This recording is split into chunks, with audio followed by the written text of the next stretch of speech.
Very excited to be here in Sacramento, California with Pepsi. This is a very busy site, like a lot of freight logistics locations are. It's open 24/7, moving beverages around Northern California.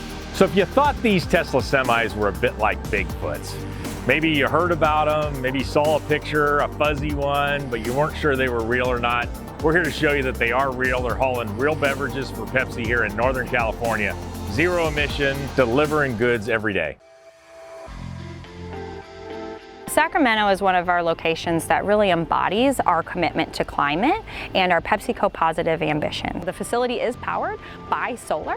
We've got 21 Tesla electric semis. They're associated for 750 kilowatt chargers, electric yard tractors, electric e-transits, and lithium-ion forklifts inside the warehouse here. Battery electric vehicles are essential for us, and it's really grounded in our duty cycle, i.e. how we use our assets, because the good majority of our business is anchored in going to market. We deliver predominantly under 100 miles on a daily basis and run those vehicles around 12 hours a day. So with that duty cycle, we feel that the battery electric vehicle is most advantageous in our decarbonization strategy. It's a fairly mixed fleet, but majority of our fleet in terms of Pepsi is Class 8 heavy duty tractors. City transportation, which we refer to as delivery, is more localized, more regional. So typically on an average day, a driver might stop between 8 to 12 destinations along the route. The unique thing is that those tractors, for the most part, sit idle overnight. So majority of those routes are done from very early morning into the afternoon. In terms of the transport side of the business, these are much longer routes. So out of our 21 assets of Tesla Semi that we have here, 3 of them are dedicated to the long haul over the road routes. The routes may change or may vary between, let's call it 250 miles up to 450 miles. So we have been aggressive to push the limit and demonstrate that we are able to achieve a very high range with a fully loaded tractor with that fleet. We have 2 shifts. We have drivers that start between 1 in the morning to 4 in the morning. And then our second shift, slip seats, starting around between 1 and 3 in the afternoon. We service pretty much the Central Valley and the Northern California as far as transport's concerned. I could be loaded both ways. If I go to Bakersfield, I just do one day because the DOT hour is allowed to be driven. If I go to Fresno, I go to Fresno, come here, then I could take a geo route to Yuba City and drop it off. So it just depends on how far my first round is. With the massive charger that we have, 20 minutes, 30 minutes, and it's back up to 95% from like 5 or 10. So the turnaround is quick. We knew that this was a transformative project. We also knew we wanted it here in Sacramento, and we committed right then internally to this project's success. It was a 3-year process. So we had to bring near 3 megawatts of new service to the facility. At the time, the site was actually running off of 1 substation, meaning that for the project, it added benefit to the facility in that we were able to loop into another substation as well, in terms of just adding resiliency. But the infrastructure for the semi fleet is based on its own single service and meter. When you're doing a fleet project, which is of this scale, you need a dedicated service. You need a dedicated service so that you can take advantage of specific fleet electrification rates. It also serves you well for your LCFS credits, for your accounting, and not commingling that with other load. In addition to the 750 kilowatt chargers, there are also other assets, other electric assets, as well as charging on site.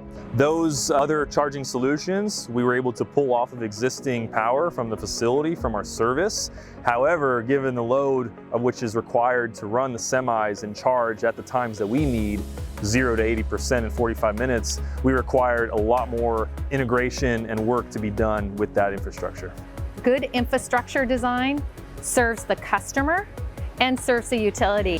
I think the trick is, what's the right combination to manage that power, that load? How can we set that up in a way that meets operational needs, but is also beneficial for the grid and our customers in keeping infrastructure costs low? Whether that's on-site battery, whether that's automated load management software that's minimizing the power distribution amongst different vehicles and load sharing based on operational needs. Even though new service applications and process is something that is not new, sometimes working with the utility is not easy, and that really helps when you have an advocate that's in there with you during the project. And so we were there, and the interconnection of the battery was something new for us. And so it was really good that we had that level of collaboration with both Pepsi and Tesla. This is a very big deal.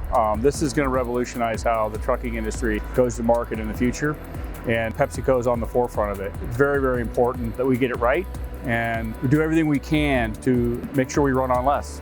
These types of deployments and the knowledge that you gain from them is hugely valuable for us to see if the tools that we're using are accurate.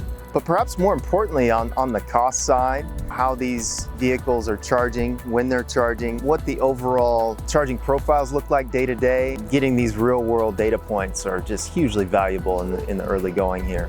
One of the biggest values and drivers of efficiency for the Tesla Semi is the tandem axle. It's supported by both the torque axle as well as the efficiency axle. The combination of these two allows for flexibility and range improvement and strength across both a shorter mile local delivery setting and drive, as well as a long haul over the road transport setting. What's unique about electric trucks is that now we're looking at data around the battery itself and the motor. So data that we look to pull includes the real-time state of charge of that battery, so how much charge is left in the battery at any given time. And then while that vehicle is driving or while it's charging, looking at either the energy being drawn out of that battery for propulsion and the energy that's coming back into the battery when it's charging or when it's regenerative braking.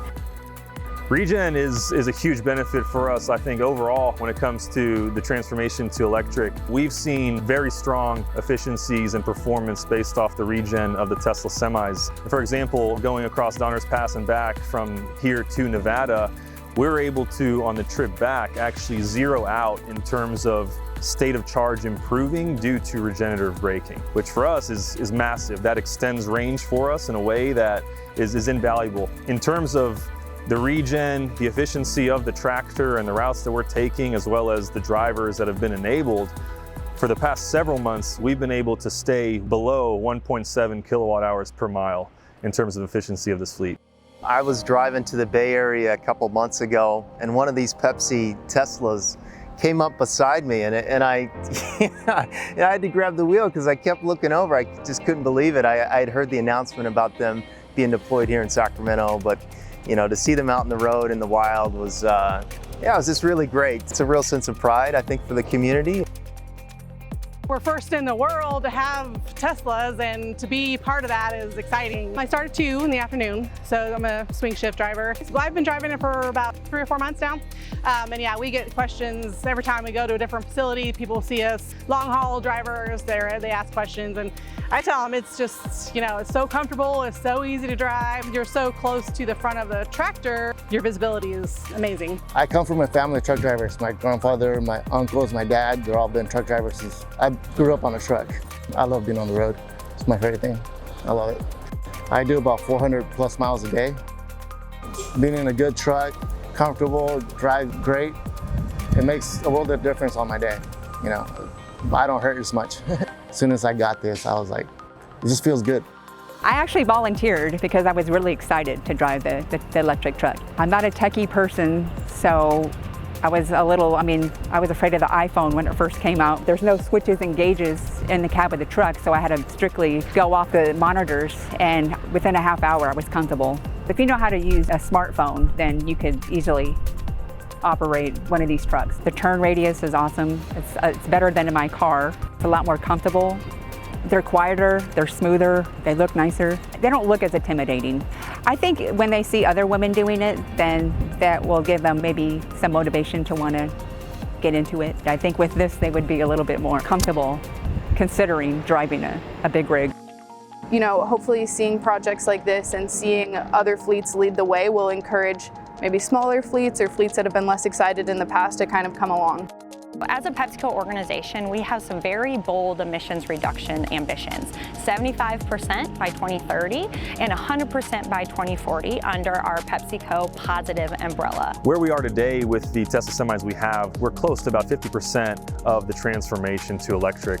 When it comes to finishing that out, we will be building through the rest of the depot, putting in expanded charging to satisfy 100% of an electric fleet here. Load flexibility, being able to interact with our grid in a way that we really haven't seen loads interact with our grid before, is that next frontier in this journey. And I think that will add a significant value proposition to fleets as well as to SMUD as electric utility. I mean, being able to balance out supply and demand is huge. That's any electric utility's end goal. Currently, our plan is to scale. So everything, both light duty, medium duty, heavy duty, we as a company are focused on building out our internal networks in order to extend range, build out new depots. Outside of just the Tesla charging, we are building out a robust own charging network, which is no small undertaking. So it's an incredible amount of lead time and legwork to go engage the utility, secure the availability, permit and deliver the construction, and erect the hardware itself, followed by commissioning, testing, interoperability. So we're planning about 18 months and trying to work up to 2 years ahead in our total PepsiCo owned infrastructure installation and strategy to continue to support at the time of scaled availability the assets that serve our fleet.